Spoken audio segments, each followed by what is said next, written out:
So hello everyone, क्या हाल चाल है आप सभी के। बहुत बढ़िया होंगे। सो आई होप बहुत अच्छे पढ़ाई कर रहे होंगे आप लोग। तो मैं अमन वर्मा स्वागत करता हूं आप सभी का आज के इस नए धमाकेदार लेक्चर में। और आज हम NCERT solution series chapter number 8 चल रहा था, उसमें हमने कुछ क्वेश्चन तक तो सॉल्व कर लिए थे, कुछ हमको बाकी रह गए जिनको करना है। ये चैप्टर में भी क्वेश्चन बहुत सारे हैं और एक एक चीज़ों को मैं वापस तरीके से समझा रहा हूँ, तो थोड़ा सा समय लगेगा। शायद 3 से 4 लेक्चर मेरे को इस वीडियो के लिए आपको, इस चैप्टर के लिए आपको और देने पड़ेंगे। ठीक है, तो स्टार्ट करते हैं बच्चों आज का कार्यक्रम। सबसे पहला क्वेश्चन ही देखो आप क्या दे रखा है। संक्रमण धातुओं के अभिलक्षण क्या है। ये संक्रमण धातुएं क्यों कहलाती है। डी ब्लॉक के तत्वों में से कौन से तत्व संक्रमण श्रेणी के तत्व नहीं कहे जा सकते। मतलब ये 3 क्वेश्चन हो गए, पहला ये रहा, दूसरा ये रहा, तीसरा ये रहा। ठीक है, सबसे पहले अपन देख लेते हैं संक्रमण धातुओं के गुण। सबसे पहले अपन देख लेते हैं संक्रमण धातुओं के गुण। स्टार लगा देते हैं।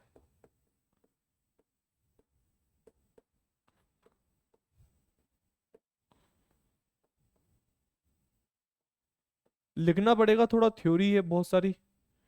धातुओं के गुण या अभिलक्षण बोल लो, या लक्षण बोल लो, या लक्षण बोल लो, बात तो एक ही है ना बच्चों। देखो सबसे पहला कुछ कुछ पॉइंट लिख रहा हूं मैं, इंपॉर्टेंट इंपॉर्टेंट। सभी धातुएं हैं। सभी क्या है इसमें, संक्रमण तत्वों में धातुएं हैं। सभी धातुएं हैं। अपवाद है एक, कौन, मरकरी। मरकरी भी इसी में आती है। संक्रमण नहीं है, बात अलग है, संक्रमण नहीं है, बात अलग है, लेकिन डी ब्लॉक में आती है। लेकिन वो क्या है बच्चों, अपवाद है। द्रव अवस्था में पाई जाती है मरकरी, और बाकी सब क्या है, ठोस अवस्था में पाए जाते हैं। ऐसा बोल सकते हैं सभी ठोस, ऐसा बोलता हूँ। सभी ठोस धातुएं हैं, सभी ठोस धातुएं हैं। और अपवाद कौन है बच्चों, हीलियम। इनकी आयनन एंथैल्पी, किनकी, संक्रमण तत्वों की, इनकी आयनन एंथैल्पी, आयनन एंथैल्पी एस ब्लॉक से,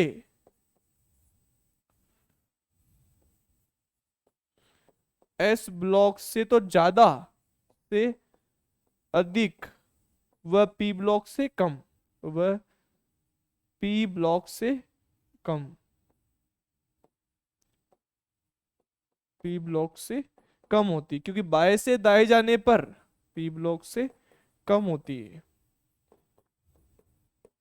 क्योंकि बाएं से दाएं जाने पर आयनन एंथैल्पी के मान में वृद्धि होती है, तो पहले एस ब्लॉक आता है, तो एस ब्लॉक का कम, डी ब्लॉक का ज्यादा, और डी के बाद कौन आता है, पी, तो पी का और भी ज्यादा होता है। ये ऐसा अपन ने लिखा है। यह उत्प्रेरक का गुण प्रदर्शित करते हैं, पढ़कर आ चुके हैं अपन। यह उत्प्रेरकीय गुण प्रदर्शित करते हैं, उत्प्रेरकीय गुण प्रदर्शित करते हैं।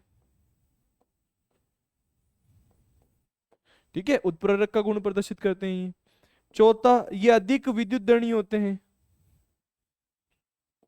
यह अधिक विद्युत धनी होते हैं, इन पे पॉजिटिव चार्ज होता है बहुत, क्योंकि धातु हैं, विद्युत धनी होते हैं।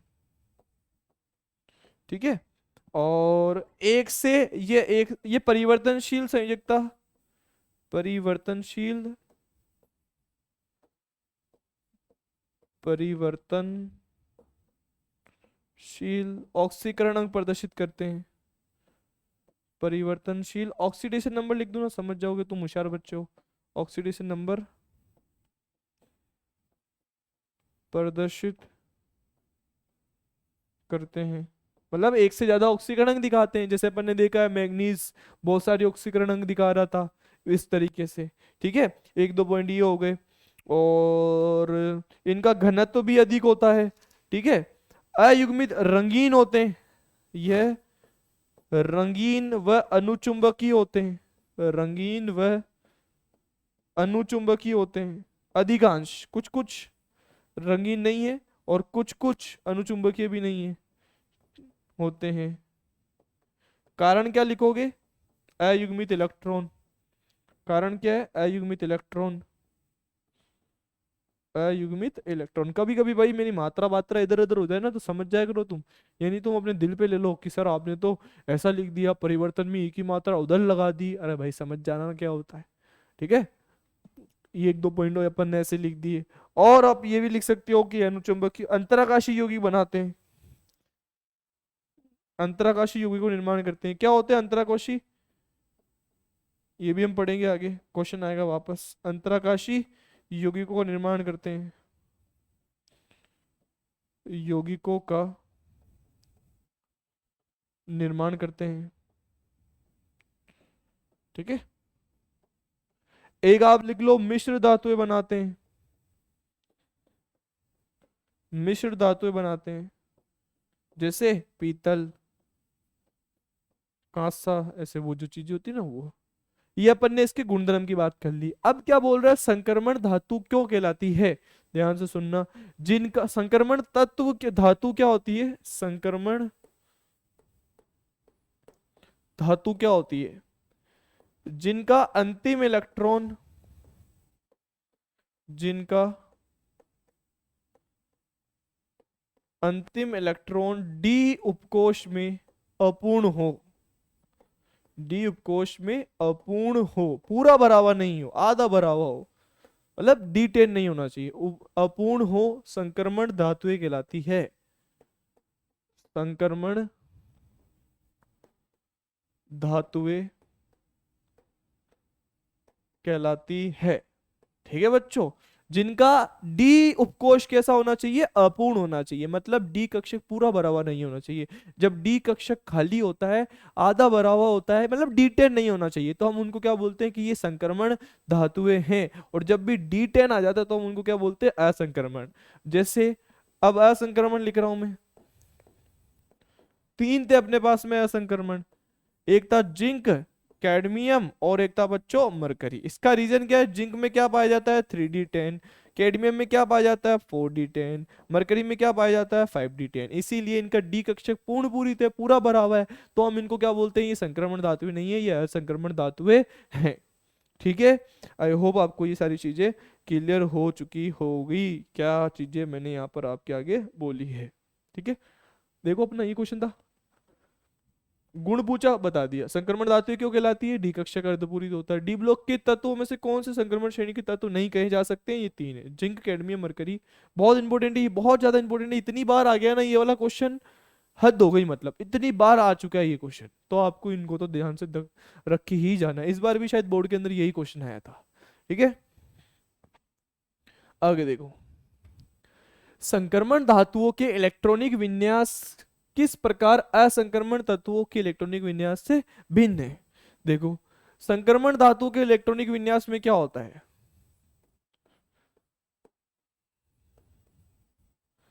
संक्रमण धातुओं में क्या होता है बच्चों, इलेक्ट्रॉन, अंतिम इलेक्ट्रॉन कहां भरा जाता है, अंतिम इलेक्ट्रॉन डी उपकोष में भरा जाता है, सही है, उपकोष में भरा जाता है। असंक्रमण में क्या होता है, असंक्रमण तत्वों में क्या होता है, अंतिम इलेक्ट्रॉन, अंतिम इलेक्ट्रॉन एस या पी उपकोष में भरा जाता है, पी उपकोष में भरा जाता है, सही बात है ना। लास्ट में पी में भरा जाता है तो पी ब्लॉक के, एफ में भरा जाता है तो एफ ब्लॉक के, वो आंतर संक्रमण हो जाते हैं वो। और एस में भरा जाता है तो एस उपकोष, एस उपकोष में भरा जाता है तो एस ब्लॉक के तत्व कहलाते हैं। साथ ही साथ आप इसमें ये भी लिखोगे क्या, संक्रमण धातुओं में यहां पर एक बात और लिखोगे। पहली बात संक्रमण धातु की ये रही, दूसरी बात ये रही, इनमें ऑक्सीकरण अंक में, परिवर्तनशील ऑक्सीकरण अंक में, परिवर्तनशील ऑक्सीकरण अंक बोल लो, अवस्था बोल लो, ऑक्सीकरण अंक में एक का अंतर होता है, एक का अंतर होता है। जैसे +1, +2, +3 +4 ऐसे ही तो शो कर रहे थे। याद करो मैंने आपको वो एक चार्ट बनवाया था, उस चार्ट के अंदर मैंने लिखवाया था कि कौन कौन को क्या क्या ऑक्सीडेशन नंबर शो करते हैं। तो वो क्या कैसे कर रहे थे, +1 +2 +3 +5, कितने का अंतर आ रहा था इनमें, एक एक का अंतर आ रहा था। बोलो बात समझ आई क्या, कितने का अंतर आ रहा था, एक एक का अंतर आ रहा था। इनकी दूसरी बात लिख रहा हूं मैं यहाँ पर, ये फर्स्ट बात थी, इनकी सेकंड बात लिख रहा हूं मैं। क्या आप सिस्टमेटिक लिख लेना भाई, दादा माते मत आ जाना मेरे। इनमें परिवर्तनशील परिवर्तनशील ऑक्सीकरण अंक में, ऑक्सीडेशन नंबर में 2 का अंतर होता है, 2 का अंतर होता है। याद करो पी ब्लॉक के अंदर सिखाया था मैंने तुमको, नाइट्रोजन है ना वो क्या +3 से क्या शो कर रहे थे, +5। जो 16वां परिवार था वो +4 से क्या शो कर रहा था, +6। याद करो। तो इन दोनों के बीच में कितने का अंतर है, 2 2 का अंतर है। तो उनके अंदर दो परिवर्तनशील ऑक्सीकरण जो दिखाते हैं उनमें 2 2 का अंतर होता है। जैसे कार्बन परिवार में +2 दिखाते हैं और क्या दिखाते हैं, +4 दिखाते हैं, 2 का अंतर आ रहा है। तो इनके ऑक्सीकरण में +2 का अंतर होता है और इनके ऑक्सीकरण में +1 का अंतर होता है। इस प्रकार से आप इनमें अंतर लिखते हो। ठीक है बच्चों, नेक्स्ट क्वेश्चन देखो क्या है ये। लेंथेनॉइड द्वारा कौन सी ऑक्सीकरण अवस्था प्रदर्शित की जाती है, ध्यान से सुनना। लेंथेनॉइड को मैंने मान लो दिखाया एलन से, एलन का मतलब क्या है, सारे लेंथेनॉइड है। इनका सामान्य ऑक्सीकरण अंक कितना है, +3, ये कॉमन ऑक्सीडेशन नंबर है इनकी। ये क्या है बच्चों, इनकी कॉमन ऑक्सीडेशन नंबर है, कितनी, +3। अब सुनो क्या बोल रहा हूं मैं इधर, कुछ ऐसे भी हैं जो +4 दिखाते हैं और कुछ ऐसे भी हैं जो +2 दिखाते हैं। +2 कौन दिखाते हैं, एक तो EU और एक YB। ये +2 ऑक्सीडेशन नंबर भी शो करते हैं, इनमें इनका एग्जिस्ट भी रहता है। +4 में कैसे याद रखोगे, सीने पर नदिया तब्दील, ये 4 ऑक्सीडेशन नंबर, ये जो 5 लोग हैं ये 4 +4 ऑक्सीकरण में भी स्थायित्व रखते हैं और +2 में ये 2 लगते हैं और +3 तो सभी दिखाते हैं। कॉमन ऑक्सीडेशन नंबर कितनी है, +3 है। ये अपन ने इनकी बात कर ली यहाँ पर। अब सुनो एक बात और, +4 क्या चाहेगा कि वो +3 में जाए, क्योंकि इनका सामान्य ऑक्सीडेशन नंबर क्या है, +3 है। तो +4 से +3 में जाने में क्या हो रहा है, ऑक्सीडेशन हो रहा है, रिडक्शन हो रहा है। ऑक्सीकरण में कमी आ रही है, मतलब इनका क्या हो रहा है बच्चों, रिडक्शन हो रहा है, अपचयन हो रहा है। और अगर इनका खुद का अपचयन हो रहा है तो ये लोगों का क्या करेंगे, ऑक्सीकरण। मतलब ये क्या है बच्चों, ऑक्सीकारक है। ये क्या है बच्चों, ऑक्सीकारक है, ऑक्सीडाइजिंग एजेंट है। क्या है ये, ऑक्सीडाइजिंग एजेंट है। क्यों, क्योंकि ये इनका खुद का अपचयन हो रहा है तो ये लोगों का क्या करेंगे, ऑक्सीकरण करेंगे। और जो लोगों का ऑक्सीकरण करते हैं उनको हम क्या बोलते हैं, ऑक्सीकारक। तो ये चारों पांचों एक अच्छे ऑक्सीकारक भी है। इसका उल्टा इधर आप बोलोगे, यहां से यहां जाने में, +2 से +3 में जाने में क्या हो रहा है, ऑक्सीकरण हो रहा है। अच्छा, अगर इनका खुद का ऑक्सीकरण हो रहा है तो ये लोगों का क्या करेंगे, अपचयन करेंगे। दैट मीन्स ये क्या है, अपचायक है, रिड्यूसिंग एजेंट है ये। क्योंकि इनका खुद का ऑक्सीकरण हो रहा है तो ये लोगों क्या करेंगे, अपचयन करेंगे। और जो लोगों का अपचयन करते हैं वो क्या कहलाते हैं, अपचायक कहलाते हैं। बोलो मेरी इतनी बात समझ आई क्या। अपन बात कर रहे थे लेंथेनोइड तत्वों की, कि लेंथेनोइड तत्वों में कौन कौन सी क्या ऑक्सीकरण दिखाते हैं। लेंथेनोइड में इनका सामान्य ऑक्सीकरण कितना होता है, +3 होता है। +3 के साथ साथ कुछ ऐसे हैं जो +4 भी दिखाते हैं। कौन कौन है, ये 5 है, याद रखना। सीने पर नदिया तब्दील, ऐसे याद रखना, सीने पर नदिया तब्दील। +2 कौन कौन दिखाते हैं, EU और YB। +2 +3 वाले की तरफ जाने की कोशिश करते हैं तो वो रिड्यूसिंग एजेंट होते हैं। +4 +3 की तरफ जाने की तरफ कोशिश करते हैं वो क्या होते हैं, ऑक्सीडाइजिंग एजेंट होते हैं। एक चीज और आप देख लो, अगर मान लो कभी 4F14 आ गया या 4F7 आ गया, ये 4F0 आ गया, तो मान लो कभी 4F14 आ गया तो उसकी स्टेबिलिटी ज्यादा होगी, फिर 4F7 की होगी और फिर उसके बाद में 4F14 की होगी, क्योंकि ये पूर्ण पूरित हो गया। ये क्या हो गया बच्चों, पूर्ण पूरित हो गया। ये क्या हो गया, अर्ध पूरित हो गया। और ये अपूर्ण हो गया। तो इनमें स्टेबिलिटी का ऑर्डर ऐसा रहता है, जैसे उसमें D10 D5 D9 D5 D10 D5 D0 आता था, वैसे इसमें ऐसा आता है। ये क्या हो गया बच्चों, रुको जरा, पूछो जरा पूछो मुझे ये क्या हुआ है। ठीक है, तो ये वाला क्वेश्चन अपना ऐसा था। आगे देखो, कारण देते हुए स्पष्ट करो, संक्रमण धातुएं उनके अधिकांश यौगिक अनुचुंबकीय होते हैं। हाँ, क्यों? अयुग्मित इलेक्ट्रॉन के कारण। अयुग्मित इलेक्ट्रॉन के कारण। अयुग्मित इलेक्ट्रॉन के कारण मतलब n नॉट इक्वल टू क्या होगा? Zero. n not equal to zero होगा मतलब वो क्या होंगे? अनुचुंबकीय। अगर कुछ ना कुछ इलेक्ट्रॉन होते हैं तो वो कैसे बन जाते हैं बच्चों? अनुचुंबकीय। और अगर इलेक्ट्रॉन नहीं होते हैं तो वो कैसे बन जाते हैं बच्चों? प्रति चुंबकीय। एक सेकेंड।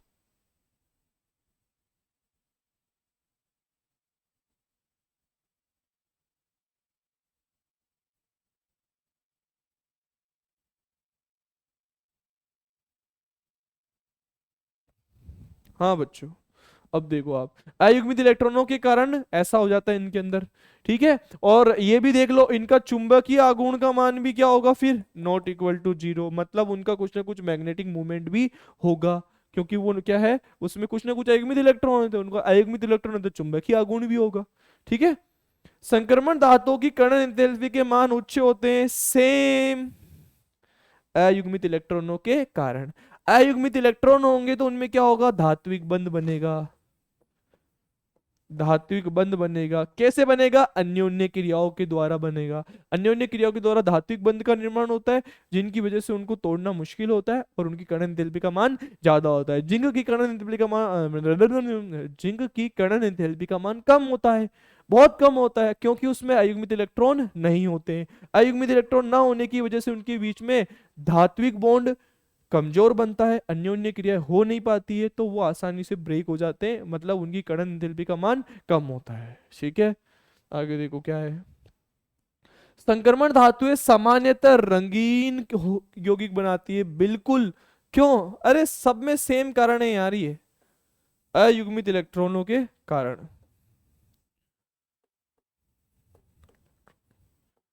अयुग्मित इलेक्ट्रॉनों के कारण कैसे? देखो जरा ध्यान से, देखो जरा देखो। ये मान लो अपने पास कोई एक कक्षक है, और एक ही अपने पास में कोई एक और कक्षक है बड़ा। निम्न ऊर्जा स्तर है इसका, निम्न ऊर्जा स्तर है इसका, उच्च ऊर्जा स्तर है, उच्च ऊर्जा स्तर है, क्योंकि ऊपर जाने पर ऊर्जा का मान बढ़ रहा है। ठीक है, मान लिया मैंने कि यहाँ कोई इलेक्ट्रॉन है। अब ये इलेक्ट्रॉन क्या होता है? यहाँ होता है, जाता है ऊपर। अयुग्मित इलेक्ट्रॉन होना चाहिए, युग्मित हुआ तो कहीं नहीं जाएगा। T2G से Eg में चले जाते हैं इलेक्ट्रॉन स्प्लिटिंग के द्वारा। तो मैं क्या बोल रहा हूँ, कोई अयुग्मित इलेक्ट्रॉन होता है ना, वो अयुग्मित इलेक्ट्रॉन जब निम्न ऊर्जा स्तर से उच्च ऊर्जा स्तर में जाते हैं तो कुछ ऊष्मा को अवशोषित करते हैं। किसके रूप में? लैम्डा AB के रूप में। लैम्डा एब्जॉर्ब कर लेता है, कुछ विकिरणों को वो अवशोषित कर लेता है। जब वो इलेक्ट्रॉन निम्न ऊर्जा स्तर से कहा जाता है? उच्च ऊर्जा स्तर में। और जब वो उच्च से निम्न में आता है, वापस आता है, तो वो कुछ ऊर्जा का उत्सर्जन करता है। किसके रूप में? लैम्डा इमिटेड के रूप में।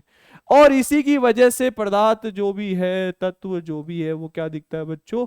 रंगीन। और इस पूरे प्रक्रम को हम क्या बोलते हैं? डी संक्रमण, डी ट्रांजिशन।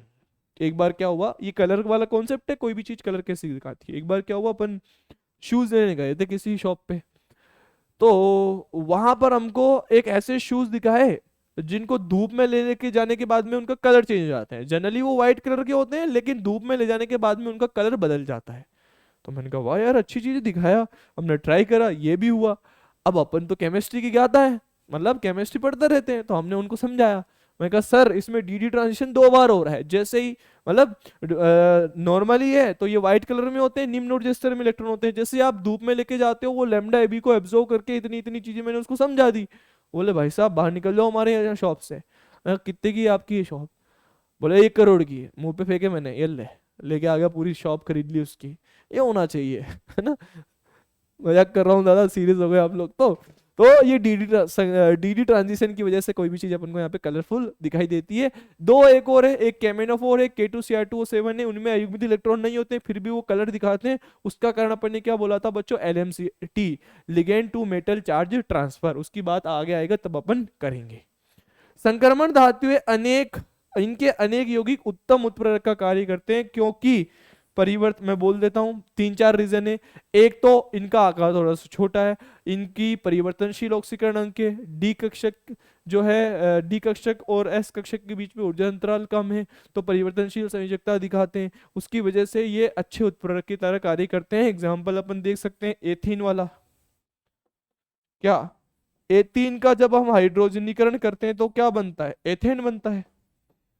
लेकिन इस अभिक्रिया में इस हाइड्रोजन के बॉन्ड को तोड़ने में बहुत ऊर्जा का मान लगता है, यह आसानी से टूटता नहीं है। इसलिए हम क्या करते हैं, इसमें डाल देते हैं निकल प्लेटिनम प्लेटिनम का चूरा, उनको चूर्णित रूप से डाल देते हैं। तो ये क्या करते हैं, हाइड्रोजन को अपने ऊपर चिपका लेते हैं, और अपने ऊपर चिपका लेते हैं तो क्या होता है, फिर हाइड्रोजन आसानी से टूट जाता है, इनका बॉन्ड वीक हो जाता है, ये आसानी से टूट जाते हैं, और एथेन से क्या बन जाता है, एथेन।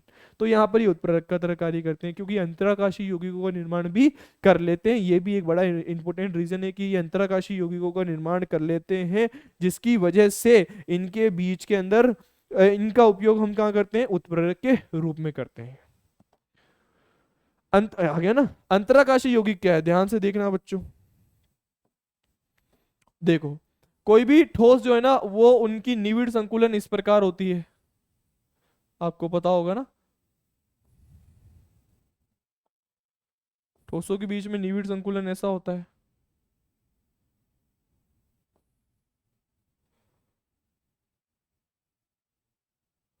ऐसा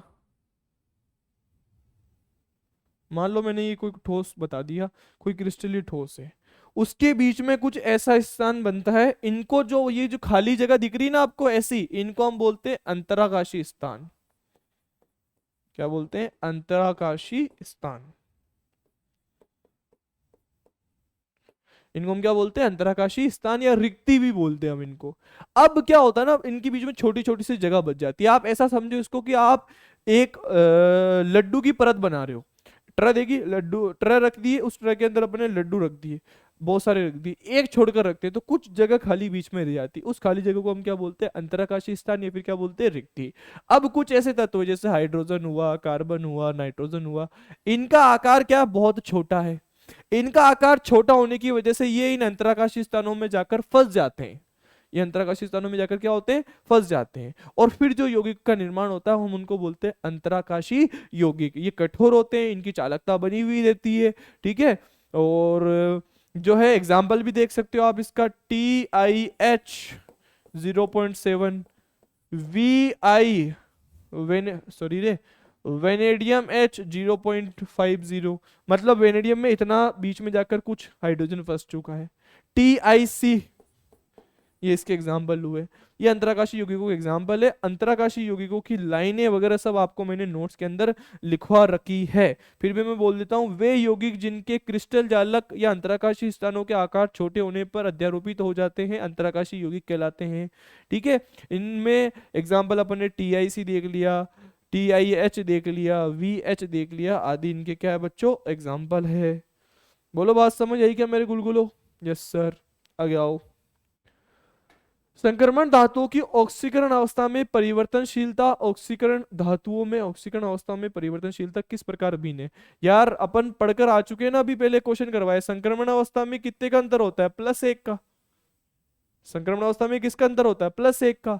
और असंक्रमण में कितने का अंतर चलता है, +2 का अंतर चलता है। अभी मैं शायद आपको लास्ट क्लास ली ना, उसके अंदर ही समझाया होगा मैंने कहीं ना कहीं।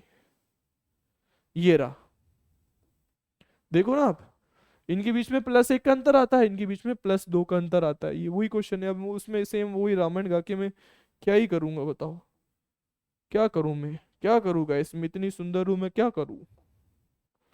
आगे देखो अब तुम तो, आयरन अयस्क से पोटेशियम डाइक्रोमेट की विधि का वर्णन करो। पोटेशियम डाइक्रोमेट विलयन पर पीएच बढ़ाने से क्या प्रभाव पड़ेगा, ध्यान से देखना। हमको बनाना क्या है मेरी जान, हमको बनाना है पोटेशियम डाइक्रोमेट।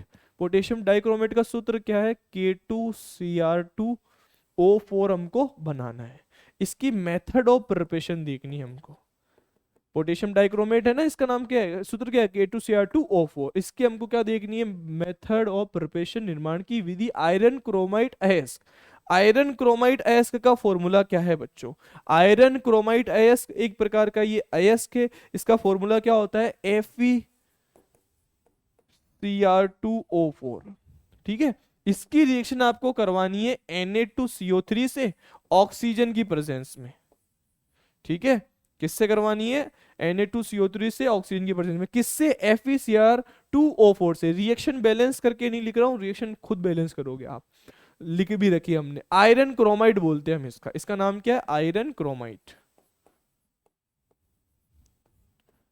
आयरन क्रोमाइट, और इसका नाम क्या है, सोडियम कार्बोनेट। और ऑक्सीजन के साथ में हमने इनको गर्म करा, तो ये कन्वर्ट हो जाता है बच्चों Na2CrO4 में, Na2CrO4 में। बाहर निकल जाता है क्या, Fe2O3, और CO2 गैस बाहर निकल जाती है। ठीक है, Na2CrO4 प्लस Fe2O3 और O2 गैस बाहर निकल जाती है। इन भाई साहब का नाम क्या है, सोडियम क्रोमेट। इन भाई साहब का नाम क्या है, सोडियम क्रोमेट। अब क्या करना है, ध्यान से सुनना। सोडियम क्रोमेट है, इस सोडियम क्रोमेट को आपको एसिडिफाई करना है, H प्लस के साथ अभिक्रिया करवानी है इसकी। H प्लस के साथ आप जैसे ही सोडियम क्रोमाइड की अभिक्रिया करवाओगे तो ये कन्वर्ट हो जाएगा Na2Cr2O7 में, Na2Cr2O7 में, और कुछ जल के मॉलिक्यूल बाहर निकल जाएंगे। ठीक है, अब आप क्या करो, इसकी रिएक्शन करवा दो। इसका नाम क्या है, Na2Cr2O7 का नाम क्या है, सोडियम डाइक्रोमेट। क्या नाम है इसका, सोडियम डाइक्रोमेट। लेकिन हमको सोडियम डाइक्रोमेट तो चाहिए नहीं, हमको तो क्या चाहिए, पोटेशियम डाइक्रोमेट चाहिए। मतलब यहां से सोडियम हटाना है और उसकी जगह क्या लगना है, पोटेशियम लगाना है। आप इसकी रिएक्शन करवा दो KCl से, 2 KCl ले लो, तो क्या होगा, 2 क्लोरीन 2 सोडियम के साथ बाहर निकल जाएंगे। तो यहाँ क्या लिख दूं मैं, -2NaCl। ये दोनों सोडियम दोनों क्लोरीन के साथ बाहर निकल गए, क्या बच रहा है, Cr2O7, और क्या बच रहे हैं, 2 पोटेशियम। तो क्या बन जाएगा, K2Cr2O7 बच जाएगा, जिसका नाम क्या है, पोटेशियम डाइक्रोमेट। बोलो बात समझ आई क्या, ये इतनी चीज समझ आई क्या, ये मेथड ऑफ प्रिपरेशन है। ये अभिक्रिया याद रखनी पड़ती है, इनऑर्गेनिक की अभिक्रिया बड़ी मुश्किल से याद होती है, मुझे भी बड़ी मुश्किल से याद हुई थी, आपको करनी पड़ेगी। ऑर्गेनिक की रिएक्शन हम बहुत आसान तरीके से याद कर लेते हैं, इनऑर्गेनिक की रिएक्शनों को याद करना थोड़ा सा मुश्किल काम होता है। मेरे गुलगुलो, मेरे गुलाब जामुन, मेरे लाल बाल गोपाल। ठीक है, अब आगे देखो, एक बार आप ऐसे इसकी चाहो ना तो संरचना भी दे सकते हो Cr2O7 की। देखो संरचना कैसे बनती है, एक क्रोमियम है, कितने ऑक्सीजन है, 4, तो CrO Cr, नीचे बनाता हूं, CrO Cr, क्या याद रखोगे, CrO Cr। कितने ऑक्सीजन थे, 7, एक आ गया। अब कितने बच रहे हैं, 6, दो यहां लगाओ, दो यहां लगाओ, दो यहां लगाओ, दो इस पे, दो इस पे, कितने हो गए, ये 5। अभी भी कितने बच रहे हैं, 2, एक ऑक्सीजन इधर, एक ऑक्सीजन इधर, इस पर माइनस चार्ज, इस पर माइनस चार्ज, इस पे पोटेशियम और इस पे भी पोटेशियम। क्या बन गया, K2Cr2O7 बन गया। ये इसकी क्या हो गई बच्चों, संरचना भी बता दी हमने। ये लो राजी रखो इनको। और अब क्या पूछ रहा है क्वेश्चन, कि पोटेशियम डाइक्रोमेट विलयन पर पीएच बढ़ाने से क्या प्रभाव पड़ता है। ध्यान से सुनना क्या बोल रहा हूं मैं। एक होता है CrO4-2, जब आप इसको एसिडिफाई करते हो, H प्लस डाल देते हो, तो ये बन जाता है बच्चों Cr2O7-2 में। H प्लस की सांद्रता बढ़ाने पर वो किस में बदल जाता है, इसमें। इसका नाम क्या है, क्रोमेट। इसका नाम क्या है बच्चों, क्रोमेट। इसका नाम क्या है, डाइक्रोमेट आयन। डाइक्रोमेट आयन, ये नारंगी रंग का होता है। डाइक्रोमेट कैसा होता है, नारंगी रंग का होता है। ये क्रोमेट आयन कैसा होता है बच्चों, पीले रंग का होता है। तो जैसे ही आप H प्लस अम्ल डाल देते हो, एसिडिफाई कर देते हो, तो पीले रंग से किस में बदल जाता है, वो नारंगी रंग में बदल जाता है। पीएच चेंज कर दिया ना आपने। अगर मैं इसका उल्टा करता हूं कि आपने OH माइनस की सांद्रता बढ़ा दी, तो डाइक्रोमेट आयन किस में बदल जाता है, क्रोमेट में। नारंगी रंग किस में बदल जाता है, पीले रंग में बदल जाता है। बोलो बच्चों बात समझ आई क्या। और आप चाहो तो इसकी भी संरचना बना सकते हो, किसकी, क्रोमेट आयन की। जो कि पीले रंग का होता है। कैसे? एक क्रोमियम में कितने ऑक्सीजन है? 4, एक ऊपर लगाओ एक नीचे लगाओ। क्रोमियम 6 बॉन्ड बना सकता है, इधर इस पर माइनस इस पर माइनस, ये क्रोमेट आयन हो गया ऐसा। तो पीएच बढ़ाने पर क्रोमेट आयन H+ मतलब पीएच का मान कम करने पर क्रोमेट आयन डाइक्रोमेट में बदल जाता है, और पीएच का मान बढ़ाने पर डाइक्रोमेट क्रोमेट आयन में बदल जाता है। पीले से नारंगी, नारंगी से पीले रंग में परिवर्तन हो जाता है। बोलो इतनी बात समझ आई क्या? ये मैंने आपको सारी रामायण दे दी इसके अंदर, जितनी रामायण देनी चाहिए थी उतनी, उससे ज्यादा रामायण मैंने आपको इसमें दे दी, संरचना बता दी है, ये सब हमने इसमें काम कर दिया। अब देखो आगे वाला क्वेश्चन क्या है। चलो ऐसा करते हैं, आज के लिए बहुत है, अब बाकी क्वेश्चन हम नेक्स्ट क्लास में ही देखेंगे। यहाँ दर्द होने लग गया बोलते बोलते, बाकी क्वेश्चन हम नेक्स्ट क्लास में ही देखेंगे। ठीक है, तो थैंक यू सो मच, आपने हम तक यहाँ तक पढ़ाई करी है, यहाँ से पढ़ा है। अच्छा लगा होगा आपको बहुत पढ़कर। जो चीज़ आपको बहुत अच्छी लगी कमेंट सेक्शन में जरूर लिखा करो, और क्या आपको अच्छा नहीं लगा वो भी आप कमेंट सेक्शन में बताया करो। ठीक है, अब जैसे ये बाकी बचे हुए जो क्वेश्चन दिख रहे हैं ना ये वाले, ये एक बार आप घर पे जाकर ट्राई कर कर आना, फिर आप इस लेक्चर को देखोगे ना तो आपको ज़्यादा अच्छा लगेगा। ठीक है, तो आई होप आपको ये लेक्चर बहुत अच्छा लगा होगा। आगे वाले क्वेश्चन पहले ट्राई करना, उसके बाद आप यहाँ ना आपको मजा आएगा, आपको पता चलेगा कि मैं कितने क्वेश्चन कर सकता हूँ, कितने क्वेश्चंस मुझसे सही हुए कितने गलत हुए, और सही हुआ तो आपके कॉन्फिडेंस बढ़ने लगेगा, आपकी तैयारी में ये चीज़ आपको इनहेंस करने लग जाएगी। अगर गलत हुआ तो कोई बात नहीं, आप सीखोगे, अगली बार वो गलतियाँ कम होगी, प्रैक्टिस होगी। बोलते हैं ना प्रैक्टिस मैक्स यू परफेक्ट। जितनी ज़्यादा प्रैक्टिस करोगे उतनी गलतियाँ कम होगी, मोर प्रैक्टिस लेस एरर। ठीक है, तो मिलते हैं नेक्स्ट लेक्चर में, तब तक के लिए बाय बाय, धन्यवाद, पढ़ते रहिए, मजे करते रहिए।